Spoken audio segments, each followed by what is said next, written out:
Salamat po, Mr. President. Mga ilang pong paglilinaw sana, Mr. President, kung papayagan pa po tayo ng sponsor ng DICT and NTC. Yes, Mr. President. Mr. President, yung HGAB po ay dinagdagan po ang budget ng DICT ng mahigit 895 million pesos. Ngunit sa atin pong Senate Comprehensive Report, binawasan naman natin sila ng halos 1.7 billion pesos, Mr. President. Nagagalit po ba kayo, Mr. President? Hindi naman, Mr. President. Hindi naman, Mr. President. I think konektado rin ho yan doon sa binuksan po ng ating presiding officer na utilization rate, Mr. President. So it's connected to doon po sa utilization rate. Oo nga po, Mr. President. Tama naman po yun dahil sa... Baka kasi dahil nga medyo nababawasan ang budget ninyo, yung mga performance indicators po nyo, kaya yung mga milestones ninyo, bigla nyo ring babawasan sapagkat nagbawas nga po kami.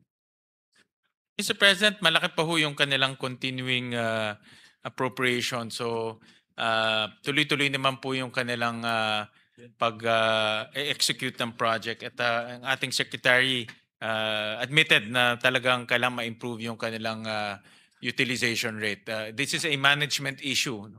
So they're fixing that process. Mainly the bidding process ang nagiging bottleneck ho nila.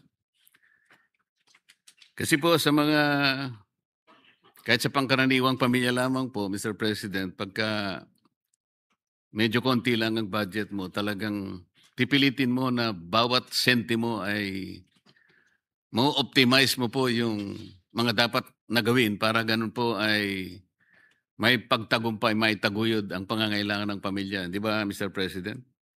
Opo, Mr. President. Kaya kahit na po kayo ay nabawasan, wala naman po kayong magagawa. Huwag naman po ninyong isipin na, magre-relax kami. Para bawi-bawi lang yan eh. Huwag po, kasi kailangan tayong magtipid. Yun po yung talagang naging decision po ng Senado kung bakit ganyan po ang nairekomenda po na ibigay sa inyo. Katulad po ng Cybercrime Investigation and Coordination Center. Mula po sa HGAB na 573 million ay naging 457 na lang po kayo.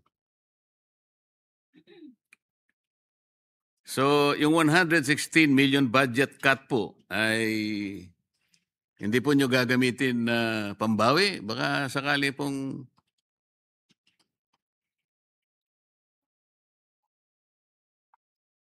Sana mas maging masikap pa rin kayo kahit na po ganun na nangyari.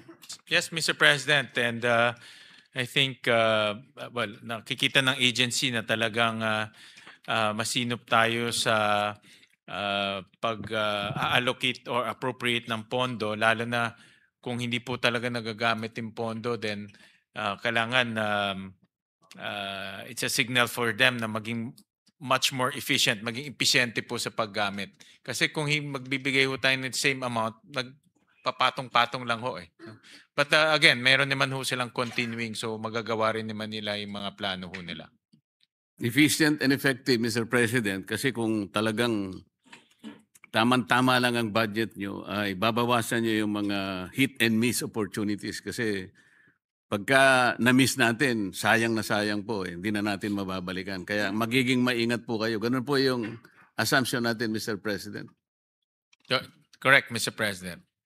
This is a signal to them. This is actually a challenge rather than a discouragement, Mr. President. So, dapat galingan ho nila sa management ng kanilang ahensya.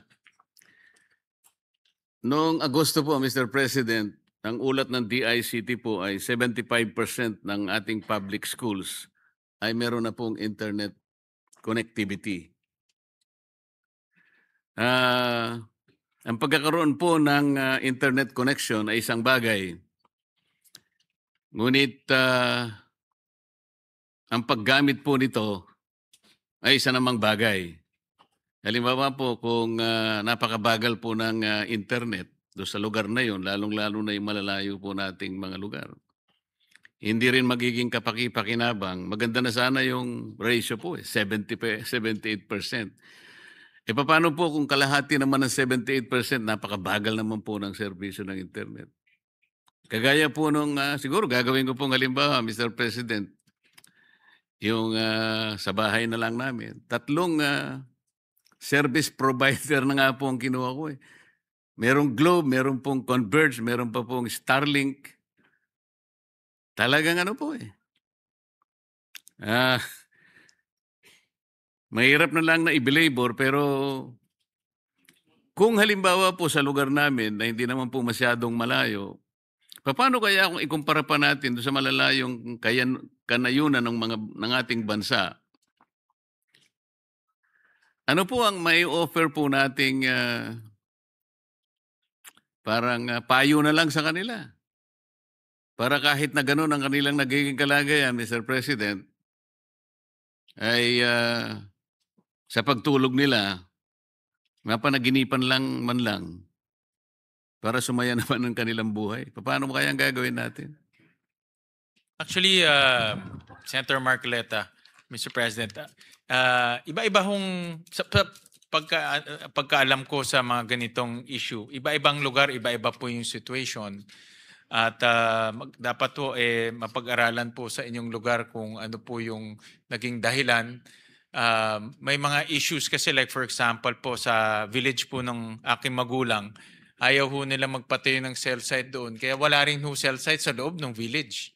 Dahil yung pinakamalapit na cell site, malayo, no? I think kilometers away. So, iba-iba po yung situation. Kaya mas maganda ho kung maibibigay po kay Secretary sa DICT po yung inyong area. Hindi na yung bahay niyo ho, in area lang. Para po makita ho nila ano yung situation and they can coordinate with the telco. May mga remedies naman po, technological remedies. Like sa amin po, nagkabit ho kami ng parang maliit micro cell site sa loob ng bahay ho namin para mahagip po yung cell site.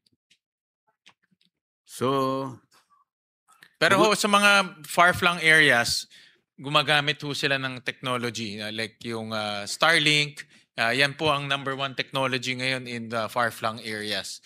At yan din po yung kanilang direksyon ngayon kasi technology available na po. bakit nga po sa bahay ko meron ng Starlink eh. May Globe pa. Pinagsama-sama ko na po yung 3 eh. Bakit ganun pa rin po ang serbisyo, Mr. President?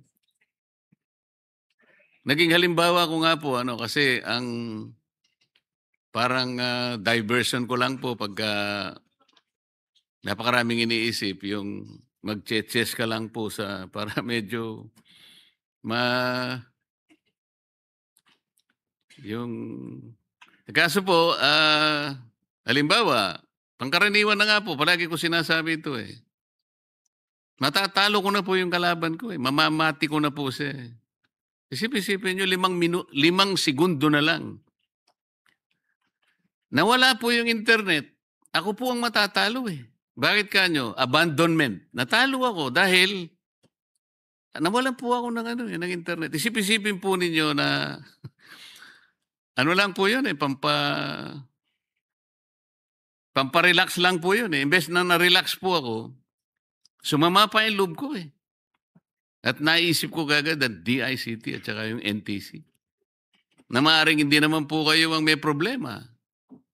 Example lamang po yun para sa isang katulad namin. Paano na po yung napakarami pong mga aktibidad na hindi po nabibigyan ng katuparan, nawawala dahil lamang po sa kawalan po ng internet service.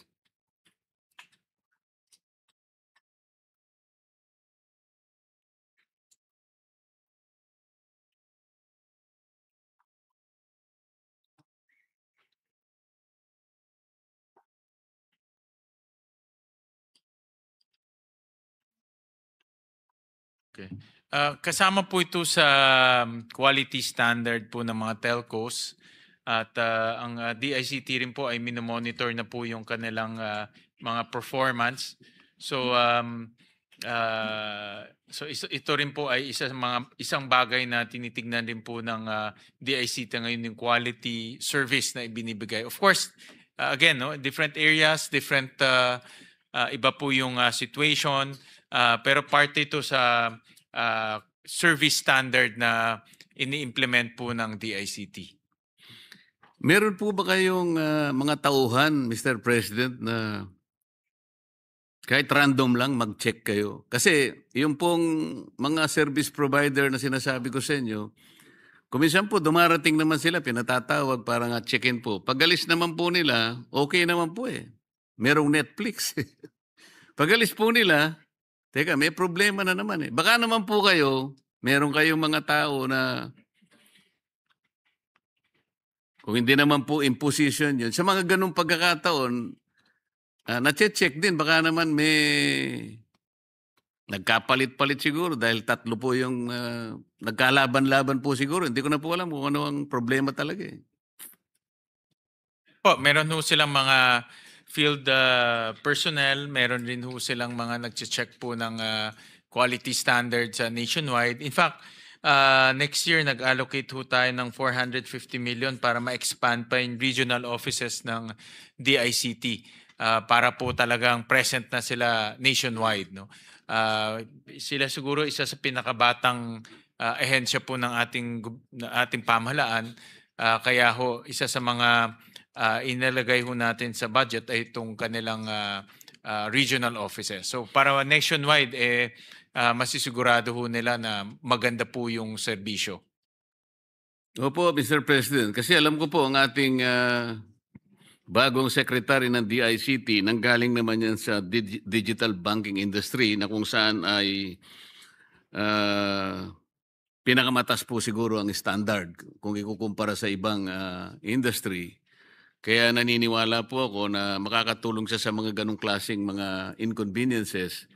Pero kung sakaling ma-check mo yung bahay ko, Mr. President, wag mo nga asahang ibabalik namin yung binawas sa'yo. Mr. Chairman, kung magpapakain raw kayo, magpapakape, pupuntahan ho kayo ni Secretary mismo para ma-check niya ho. Opo naman, kung pakapi-kapi lang, pagpasensya nyo na po yung 3-in-1. 3-in-1 lang po ako, Mr. President. Dito po sa National Fiber Backbone po, Mr. President, dito po sa mga datos na ini-indicate po ng NEP, 90% po ng National Fiber Backbone,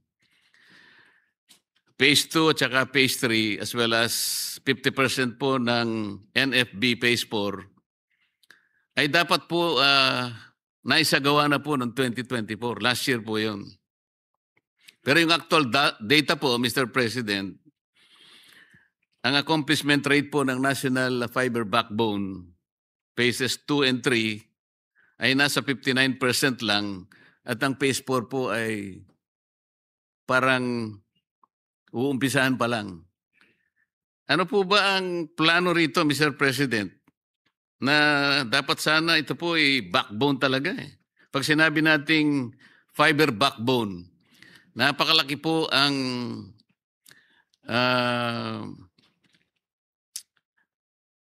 role na gagampanan nito.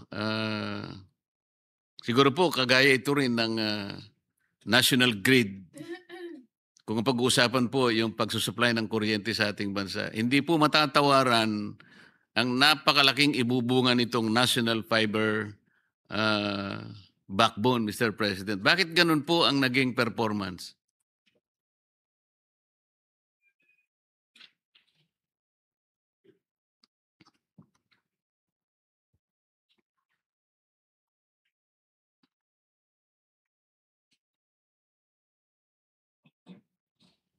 Tama ho kayo, Mr. President. In fact, yan po yung aming isa rin na pag-usapan sa hearing, yung implementation po ng National Fiber Backbone. Maganda ho yung konsepto because magkakaroon ho ang gobyerno ng sariling fiber backbone At ito ang vision ho dito ay gagamitin po ng gobyerno, gagamitin din po ng mga LGUs, at pwede rin po mag-offer ng services sa mga maliliit na ISP sa iba't ibang lugar. So bababa po yung presyo ng internet sa mga malalayong lugar at of course sa mga LGUs natin. At ang kagandahan rin dito, ang government may sarili na ho siyang kumbaga may sarili na siyang infrastructure. Admittedly, na pag-usapan ho namin to sa hearing na budget hearing na mabagal rin po yung implementation ho nito. Admitted ho yan. At meron rin pong catch-up plan ang department para po mapabilis po yung construction. So on target ho next year, yung phase 4 and phase 5, aabot na ho to aabot na ito sa Zamboanga. No, so mako-connect na po from Luzon, Visayas all the way to Mindanao. No, so yun po ang target by next year. Sayang po kasi ang oportunidad, Mr. President, given the fact na ang Vietnam po, dito siya lubos na namuhunan sa digitalization po ng kanyang bureaucracy. Kaya kung makikita po natin, siguro ang nagawa ng Vietnam mula nung mailatag po nila ang infrastructure sa digitalization, talaga pong hindi ko naman po masasabing na pag-iwanan na po tayo ng malayo, pero makikita po natin yung mga indicators na halimbawa po kapag binangga natin yung per capita income po ng mga bansa sa ASEAN, meron pong direct correlation po dun sa bilis o sa bagal ng ating internet, lalo na po yung broadband na sinasabi natin. Halimbawa po, Mr. President, yung per capita income po natin ay napakababa kung ikukumpara po sa Singapore. Ang Singapore po, ang per capita GDP is $88,000 per citizen.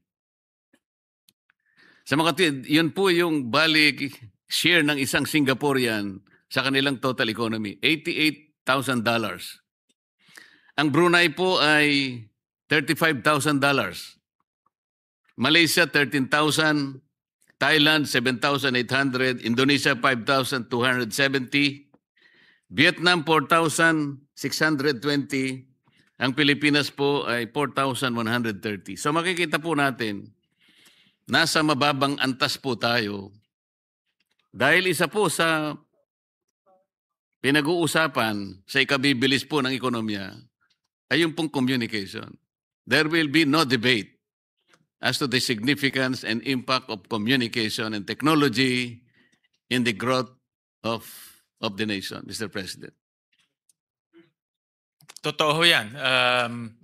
Dahil makikita ho natin ngayon na everything is interconnected. No? At halos lahat po ng sector, from education to business to agriculture, lahat po gumagamit na ngayon ng internet and technology. At dahil po sa cellphone, yung internet and technology nasa bulsa na ho natin. So talagang magiging more interconnected, halos pabilis po ang internet at mas marami na tayong nagagawa ngayon with the internet. So tama ho kayo na ganyan po papunta ang buong mundo. Mr. President, more recently, the Secretary of DICT mentioned something like the utilization of artificial intelligence can be utilized as a potent tool for empowerment. At marirealize naman po natin yun, Mr. President, kung meron po tayong mga mahuhusay na mga kababayan natin, mga technical people, para po ito ay ma-take advantage natin. Pero ang masakit po nito, Mr. President, sa 2024 Global Artificial Intelligence Index, tayo po ay number 78 sa 83 bansa kung ang pag-uusapan po ay artificial intelligence talent pool. So paano po natin ma-address ito? Tama naman po kayo, artificial intelligence ay nakakatulong talaga. Ngunit wala naman po tayong sapat na technical people to undertake and to pursue this direction. So ano po yung plano niyo dito, Mr. President?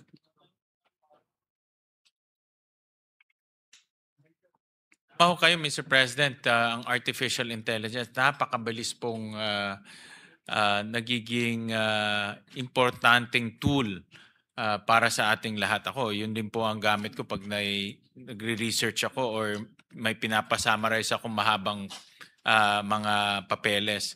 At in application rin, dumadami rin. No? Nag-evolve rin tong artificial intelligence sa iba't ibang sector. So to answer your question, Mr. President, in the budget, meron pong 1.1 billion pesos for ICT capacity and industry ecosystem development and management program. Nakasama ho dito training.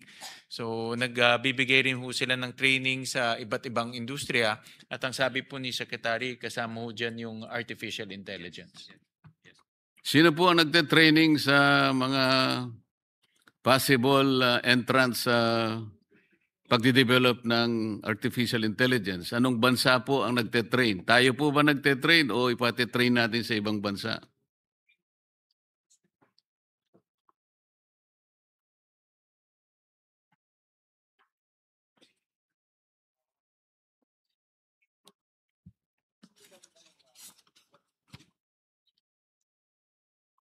Yes, Mr. President, meron ho silang mga partners, kausap po nila yung mga Google, mga OpenAI, mga malalaking AI firms.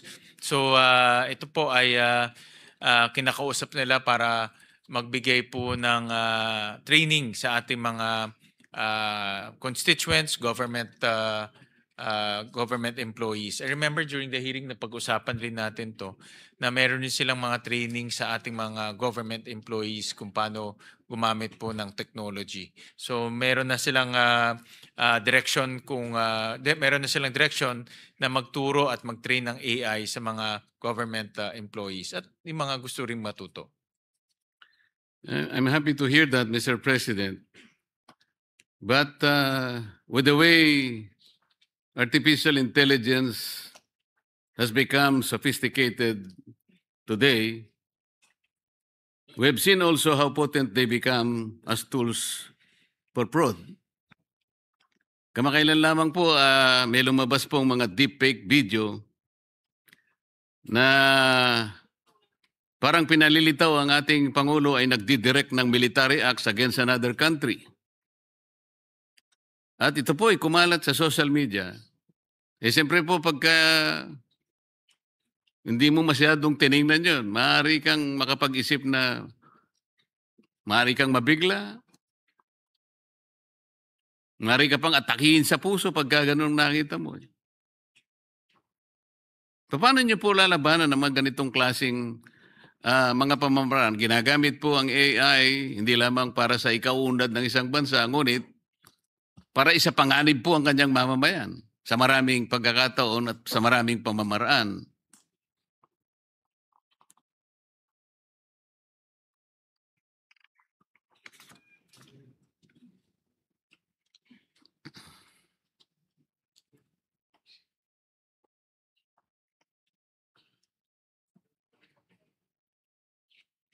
Actually, malaking usapin ho yan. In fact, nag-iisip rin ako mag-file ng batas para po magkaroon ng at least some form of regulation or light regulation po sa paggamit ng AI.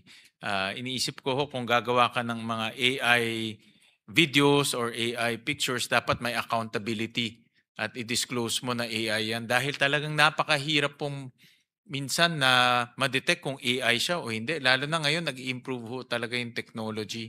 So, ang CICC is very active po sa mga takedowns ng mga deepfake, artificial intelligence movies or mga video clips. So, very active ho sila doon. But moving forward, I think kailangan ho talaga ng legislation. May mga bills na nag-file ho dito sa atin to regulate it. But moving forward, kailangan ho talaga ito. Dahil dapat may accountability. Hindi ka pwedeng gumawa ng AI at magsinungaling ka. No? Hindi ho pwede yan. No? So, we need to look at this technology very seriously moving forward. Mr. President, isa po sa mga naging testigo ng Blue Ribbon Committee ay si Orly Gutesa. Siya po ay naging laman, naging siguro halos lahat ng social media parang nakatuon din sa kanya dahil siguro po sa kanyang isiniwalat. Huwag na nating pag-usapan po yung tungkol sa nilalaman ng kanyang pagsisiwalat. Pansinin na lamang po natin yung nangyari pagkatapos na siya ay magsiwalat sa Blue Ribbon Committee. Napakarami pong issue laban sa kanya. Peking notaryo, falsification, blah, blah, blah. At no October 31, 2025, na-monitor po namin na napakarami pong fake ads sa Meta tungkol kay Orly Gutesa. Ito po ay isa lamang kamukha nitong nilagay po nila sa Meta na isang fake ad. Pinilit lang ako ni na Defensor at Marcoleta na ako'y puwersahing mag-sign ng fake affidavit. Lumabas po ito eh. Pero, Mr. President, bago ka po makapag-publish ng isang boosted content or ads, ilan po sa mga requirements na hihingin sa iyo ng Meta ay ang mga sumusunod. Dapat meron kang email. Dapat meron kang mobile number. At ang pangatlo, dapat meron kang website. Nung tinignan po namin yung website, ito po ay cdgmediaminds.com. At pag tinignan po niyo yung website, wala itong laman. Parang isang placeholder lang for the sake of complying with Meta's requirements para makapag-publish at makapag-boost ng fake ads. Ang ginagamit pong pag-boost ay yung siyempre kailangan magbayad para marami pong audience na madatnan, hindi po ba? At pag tinignan nyo po yung mga naglalike sa post, mga Vietnamese and Arabic accounts, ibig sabihin, pangpadami lang. At gumagamit nga siya ng domain.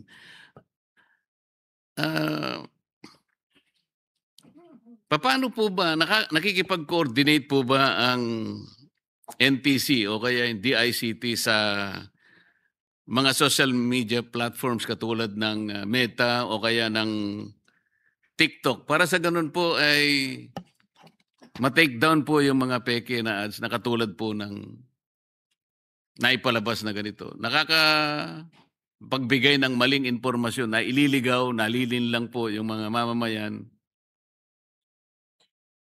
Kasi wala pa namang ginawa eh. Si Gutesa ng ganun, pero parang pinalilitaw na meron na.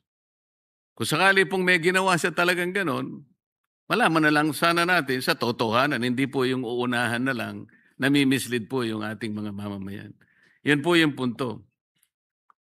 Ano po ba yung mga measures na ginagawa ninyo para sa ganun, makapagsimula na sa Meta halimbawa, o sa TikTok, ano po ang mga pwede niyong gawin para ito po ay mawala kagad dahil hindi naman po totoo? Ang good news po, Mr. President, Senator Marcoleta, ang DICT meron ho silang tinatawag na green lane dito po sa mga platforms. Namely, Meta, Google, and ByteDance. Ito po yung TikTok. So ito po naman yung tatlo talagang very popular na ginagamit po ng, actually hindi lang ng Pilipino kundi ng buong mundo. So meron ho silang access dito po sa mga platforms na ito, at kung meron pong mga dapat i-report or dapat i-take down, meron ho silang access sa platform, sa mga ganitong platforms. In fact, itong mga platforms na ito ay may opisina sa Singapore, in which pinupuntahan rin ho nila, no? Kung kailangan puntahan. Pero in this specific example, Mr. President, wala pong assistance na nakuha kami mula sa NTC or sa DICT. Kami-kami na rin po ang gumawa ng kaukulang pag-iimbestiga. Hanggang sa matukoy po namin na isang individual na nagtatago sa pangalang Luis Orbon. At nung matukoy po namin lahat ito, yung nakuha namin ang kanyang cellphone number, nakuha namin ang website, at nakuha namin yung kanyang email, doon lamang po siya mismo, tinanggal po niya yung mga ads niya. Sa mga tweet, Mr. President, kinakailangan ding magsumikap ang isang mamamayan.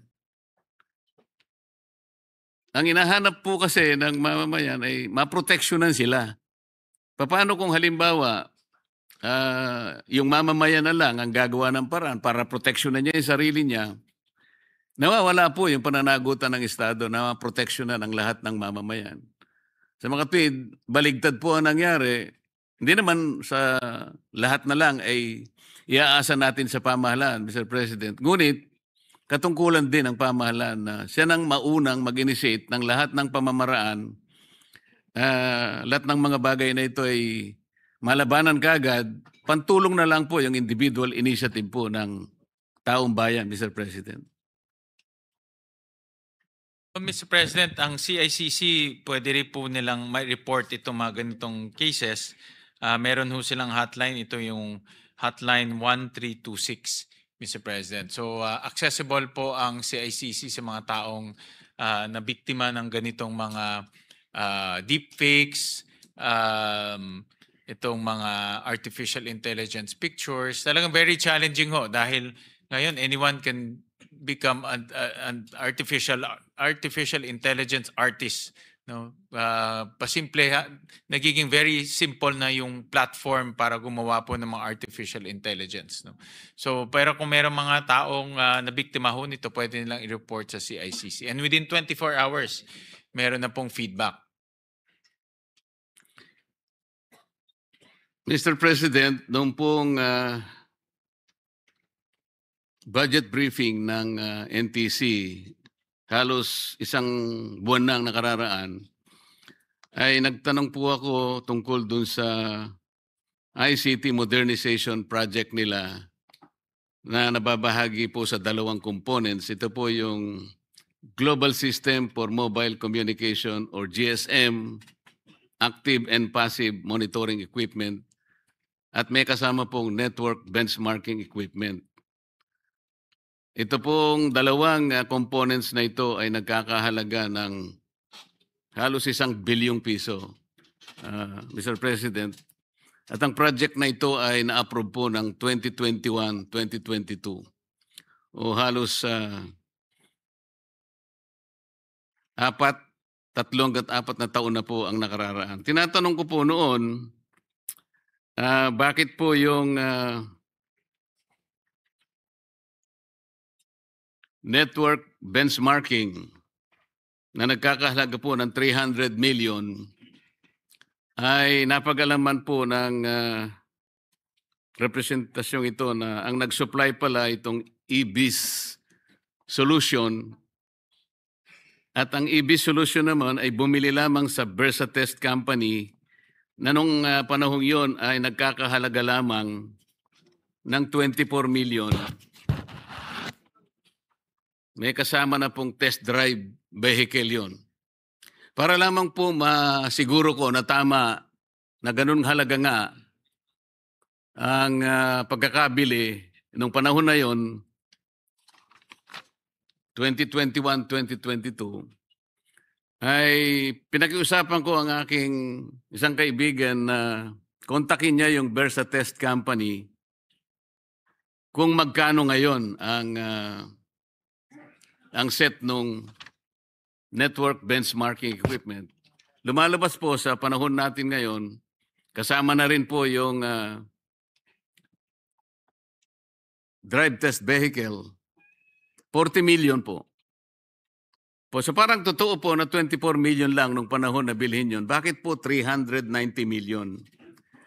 Ngayon po, para maging maiksi lang po ang pagtatanong ko nung panahon na yon, sinikap ko pong at nagtanong nga po ako kung operational po yung mga equipment na yon. Ang sabi naman ng NTC, operational.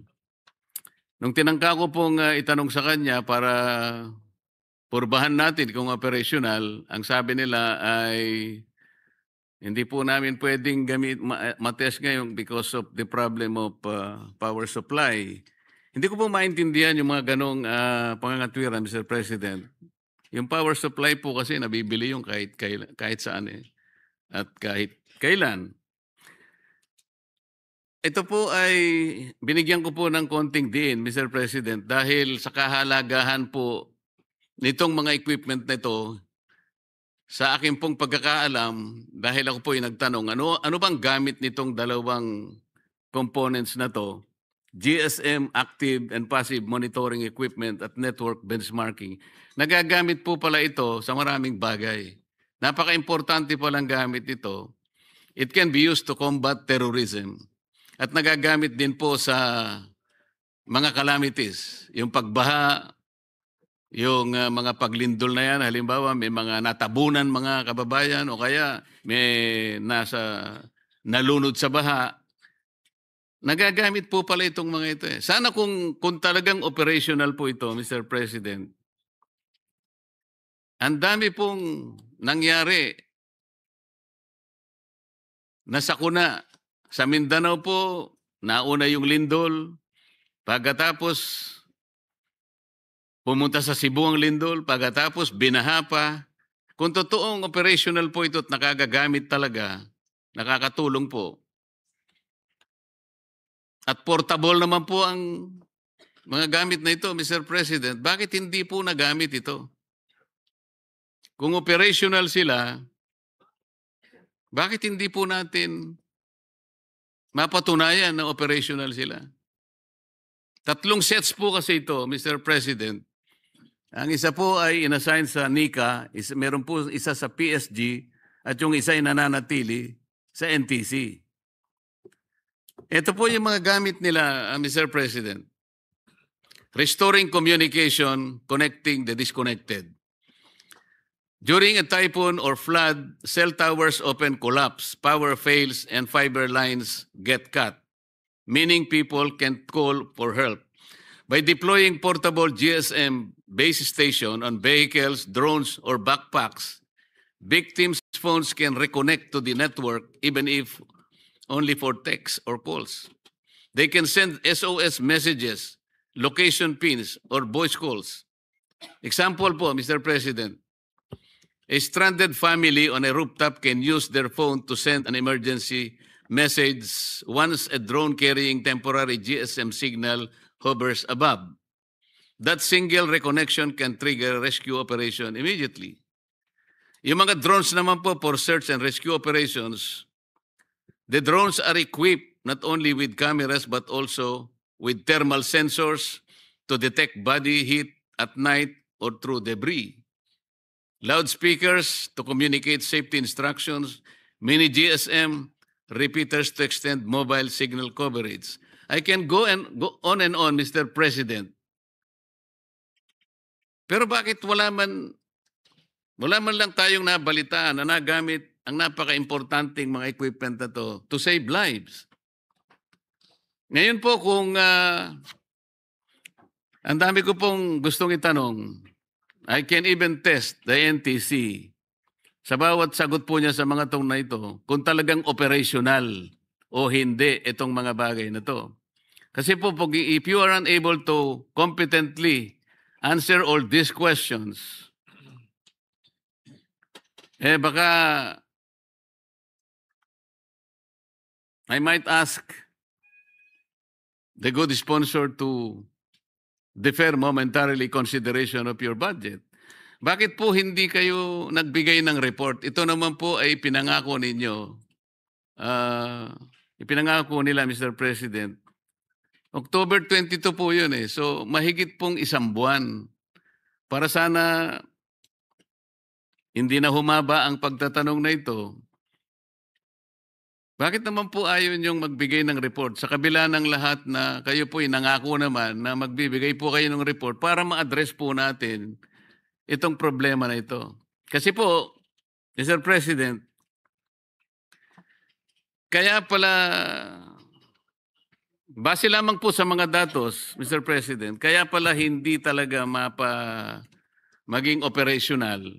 Nagkulang po sa training eh. Isa po sa requirement dito, meron pong training sa Israel.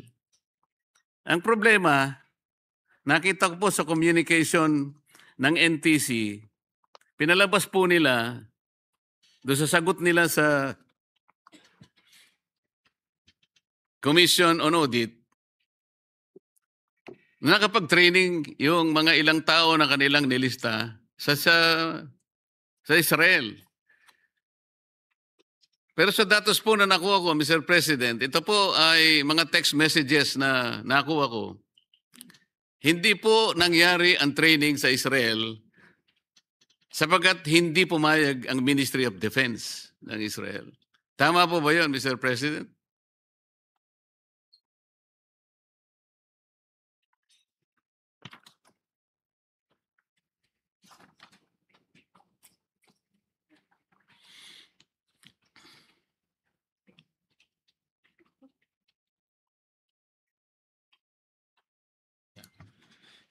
Tama ho kayo, Senator Marcoleta, na hindi po pumayag yung Ministry of Defense of Israel at kailangan din po ng coordination with our Department of Defense dahil po may mga national security component itong technology. At willing naman po ang NTC to give you a briefing in confidence because of that national security component. Pero eventually po, naayos rin po yung mga papeles, natuloy naman po yun yung training. Hindi nga po natuloy ang training, Mr. President. Kaya kanina po, sa pagtatanong ni Senator Risa, ito po, mayroon pong report na ipinakita ho sa akin. Natuloy sila sa Tel Aviv, Israel on September 3 to 8. So meron pong meron po silang natuloy naman po after the clearances na kailangan lang ho nila. anong date po, Mr. President? September 3 to 8, 2023.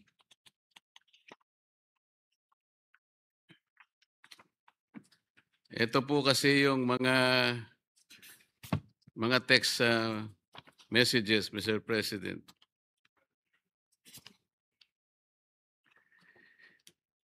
How are you? September 7, 2023.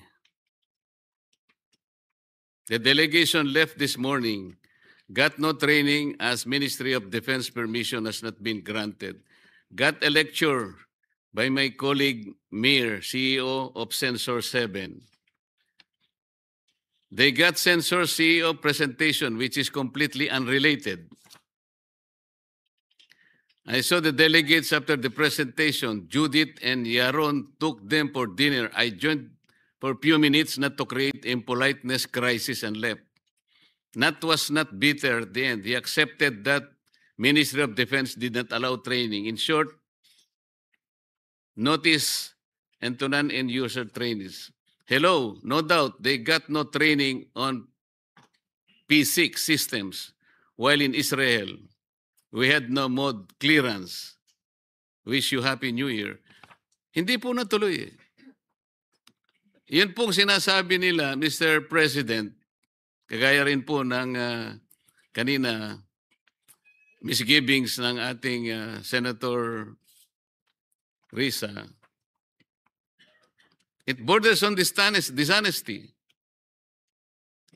Siguro po kung nag-submit kayo ng report, para na-trace out natin ito, hindi na sana humaba po at humantong dito ang pag-uusap natin. Bakit po ninyo sasabihin na natuloy sa Singapore, na ipapakita po natin na pumunta ang mga tao sa Singapore, pero nag-sightseeing sila. Hindi po sila nag-training. Yun po yung kanilang sinasabi, Mr. President. So, Senator Marcoleta, ito binabasa ko po yung authority to travel to Israel of September 2 to 7 and ito po yung kanilang objective, training on technology update for the project of ICT modernization program, upgrading of quality of service system and network benchmarking platform of the National Telecommunications Commission conducted by eBizolution Incorporated on September 7 September 2 to 7, 2023. So, but the commissioner promised to send you an official report and she can also go see you to brief you para po. And also kung kayo po ay interesado, pwede rin nila ipakita yung kanilang equipment, Mr. President. So na ano na ho, tumatakbo na siya, all systems go. so sinasabi po ba ng NTC Commissioner, Mr. President, totoong nangyari ang training sa Singapore po, one day nangyari po yon. Pero ang sinasabi natin yung sa Israel, nakalagay sa communication, talaga pong pumunta nga sila sa Israel, pero wala pong training. Iba po ang nangyari doon. Yun po ang tunay na pangyayari. Dito po merong mga 100 tao po ang pumunta. May picture rin po ng kanilang mga activities. So dito po sa report, nag-training ho sila, but they can provide you with a more extensive report po. Tapos andito rin po yung mga attendees. Yun nga po, ang gusto ko lang malaman ngayon, Mr. President, kung NTC Commissioner, ipipilit niya na talagang may nangyaring training sa Israel. Meron pong communication na pupunta sila talaga ron. Nagpunta nga sila, ngunit hindi po training ang napunta. Dahil wala nga pong training, dahil hindi pumayag ang Ministry of Defense ng Israel. Benchmark platform 3.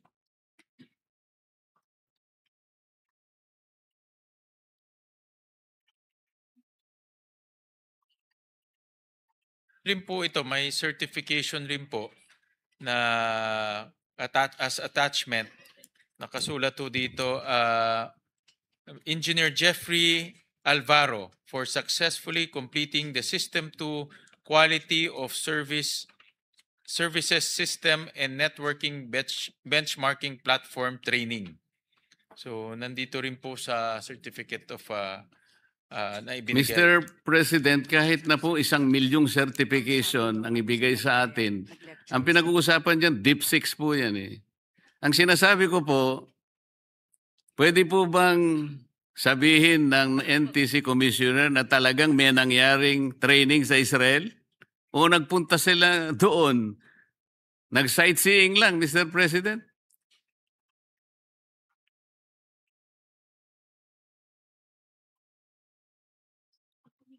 Certificate, walang nakalagay na sa Israel.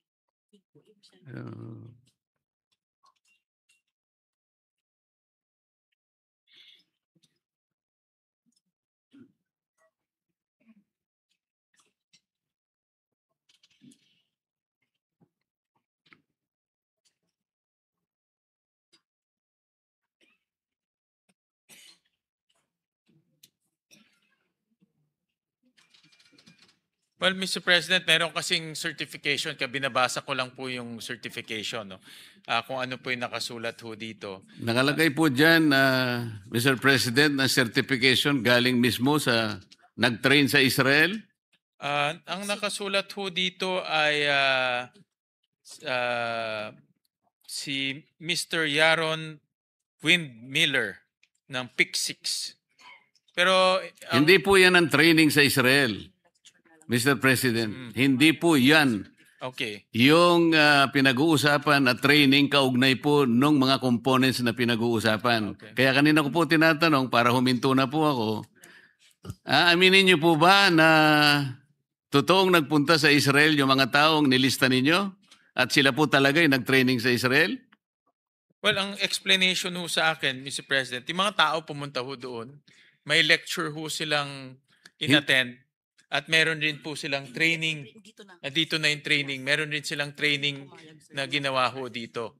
No, dahil nga, gaya ng sinabi niyo po, hindi ho pumayag yung Ministry of Defense ng Israel. Yun nga po eh. Oho. Kapag hindi pumayag ang Ministry of Defense, kahit kailan hindi makakapag-undertake ng training sa Israel. Tama, Mr. President? May misleading ho kasi itong certification. Misleading po talaga. Oo. Kaya ang sabi ko nga po, kung ipipilit ng NTC Commissioner, baka pwede nating isiro na lang ang budget nila. Oo. Gusto ko lang na malaman Yeah. kung magtutotoo po kayo eh. Mr. Kanina po President, nagsisintimiento na si Senator Risa. Kaya hindi kayo forthright sa inyong... dito po it already borders on dishonesty. well, Mr. President, ako naman, in fairness naman kay Commissioner, she was explaining, ako binabasa ko lang po yung attachment. Hindi, But ang- kayo po wala, hindi po, hindi po kayo kasali rito, Mr. Sponsor. Oo. Nagkataon lang po kayo ang sponsor, kaya kayo po yung Kasi kinakausap I'm not ko. privy to the activity. Pero ang explanation ho sa akin, pumunta ho sila sa Israel, nagkaroon ng lecture dahil hindi ho pumayag yung Ministry of Defense. Pagbalik niya ho nila dito, nagkaroon ho ng training sa equipment and more lectures po. Yun po yung sequence of events, Mr. President. So yun po, ako binabasa ko lang ho yung Senator Marcoleta. Opo, yung- ako'y nalulungkot. Kaya na medyo mislead ako kasi nakasulat ho dito training eh. Pero lecture pala yung nangyari ho doon. Hindi po talaga training yan. Kung pag-uusapan po yung training na nire-require para po magamit po natin yung dalawang equipment na binili. Napakahalaga pa naman ang gampanin ng dalawang equipment na yun. Kung hindi magagamit dahil sa kawalan ng training, baka pwede ko pang ipakita sa NTC Commissioner, Mr. President, na nagmamakaawa nga sila na bumalik doon pero ayaw nang pumayag talaga eh. Kaya po walang training na nangyari. Para po naman malaman natin kung talagang po ayaw po ninyo talagang aminin ng direkta, pwede po ba niyan sagutin, kung nasagot po ninyo to, baka maniwala kong operational yung mga Additional equipment. naman po. Totoo na nagkaroon ho ng issue with the power supply. Pero naayos naman po, in fairness. Hindi po totoo yun, Mr. President. The power supply is not the question here. Power supply kahit kailan, pwede mong bilhin yun. Tatanungin ko na lamang po ang NTC para lamang po ma-prove natin kung talagang operational po ang mga equipment na binili ng halos 1 billion pesos. What is the current ARFCN or FCN, your system is locked on right now?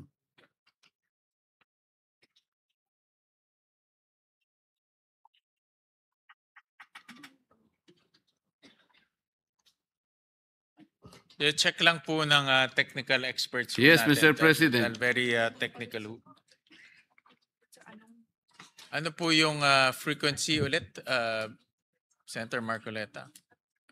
Ano po yung current ARFCN or ERFCN ng sistema na nakalain sa ngayon?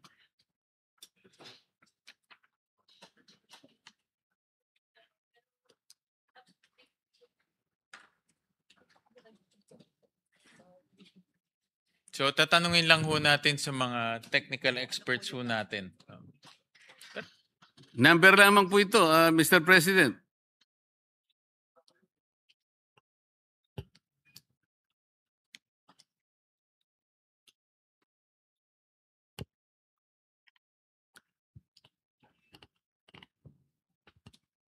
Habang hinahanap po, Mr. President, ito yung susunod na tanong. Is your system showing sync archive or sync achieve or no sync at this moment?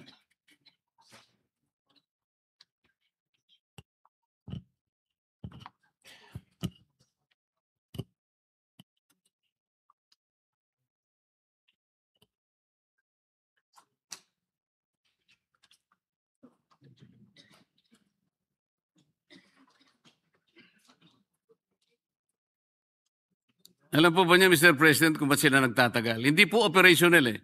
Kung operational po yan eh, isang segundo lang po, alam na nila yung sagot eh.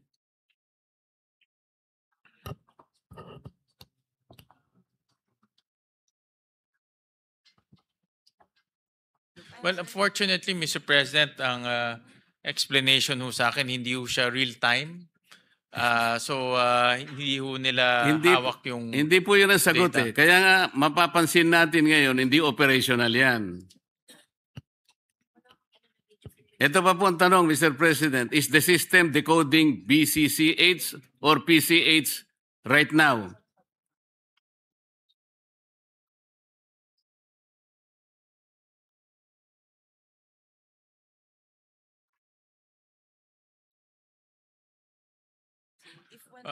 Unfortunately, Senator Marcoleta, yung tao o yung team na may kaugnayan dito sa equipment, no? Wala ho dito. Hindi ho siya... Yun na lamang po ang sasabihin nilang sagot, Mr. President. Pero sa totoo lang, Yan, sir. Ito po, ewan ko kung masasagot ko yung mga tanong nyo. ARFCN 8, ewan ko kung tama ho to, or ano, bola ho to sa loto, di ko alam. Pero ARFCN 839, tapos may 24, may 837, may 839, 28. Tumama ba ho ako? mali po lahat, Mr. President. Hindi ako tumama. Wala pong tama. Sinasabi ko po, lahat po ng tinanong ko sa inyo, na pag hindi, tatlo pa lang ito eh. If I continue, lahat po nito hindi nyo masasagot. Ang ibig sabihin yan, hindi po operational. Sayang po eh. Ang sinasabi ko po, this is almost 1 billion pesos. Nakatulong na sana anti-terrorism, lalo na po yung paghanap ng mga kababayan nating nalunod sa baha o yung nabaon sa mga... Ang dami pong gamit nito eh. Kung operational po yan, yung unang tanong ko pa lang, 1 segundo, 2 segundo, tapos na tayo, Mr. President. The fact is, hindi sila operational. So I will not belabor this. Hindi po kayo nagbigay ng report. Hindi ko po alam kung bakit. Isang buwan po yun. Naghihintay po ako. Ang binigay po ay submission ng DICT. Ito po. Para i-cover lang kayo ng DICT, Mr. President. Response to requested documents and clarification during the Senate Committee on blah, blah, blah. Mr. President, ito po indikasyon lang ng kawalan po eh. Sabi niya, operational status of the 950 million pesos, no specific details. Cost and supplies, supplier details, the submission lacks an itemized financial breakdown. Training and knowledge transfer, no documentation on required training. Verification of functionality, no data. Ano po ba? Well, Mr.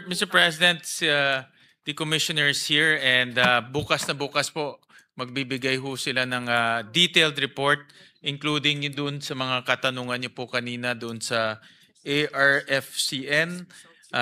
Kung hindi ho nila bibigay, we won't approve their budget po by lalo na NTC, marami itong kasalanan eh.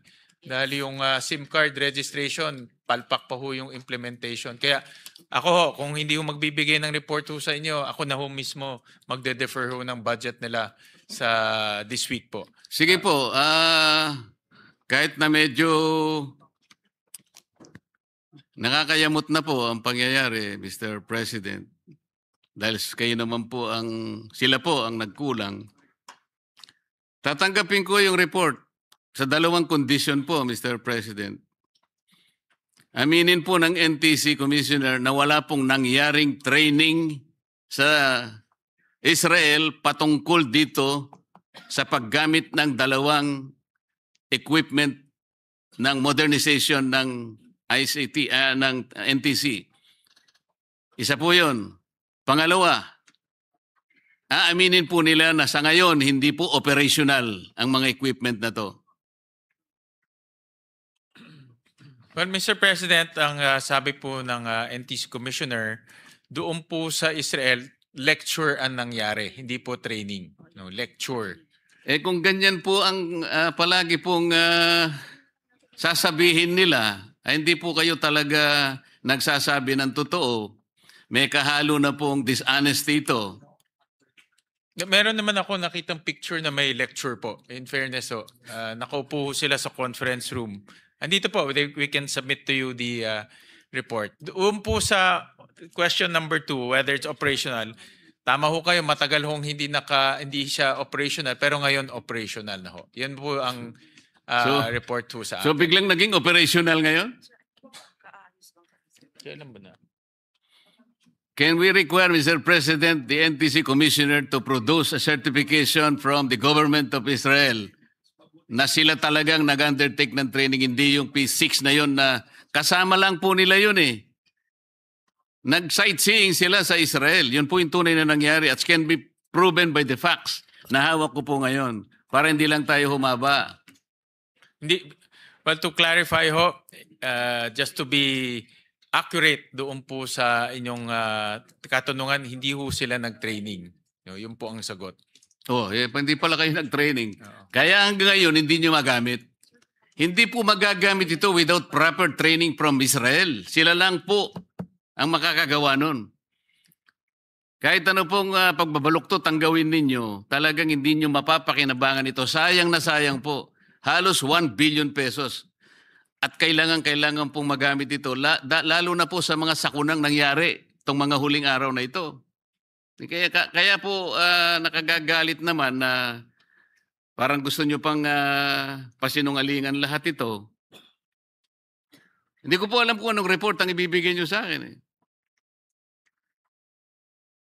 Well, Senator Marcoleta, they'll provide you kung yung update po dito sa equipment na ito, a chronology of events kung ano po nangyari. At I agree with you, tinitignan ko yung capability nitong equipment ay marami hong magagawang tulong ho sa atin, lalong-lalo na yung pag-evaluate po ng quality and data service ng mga telcos ho natin. So they'll give you po a report, much extensive report before the weekends. Or tomorrow, actually, i-report nila tomorrow.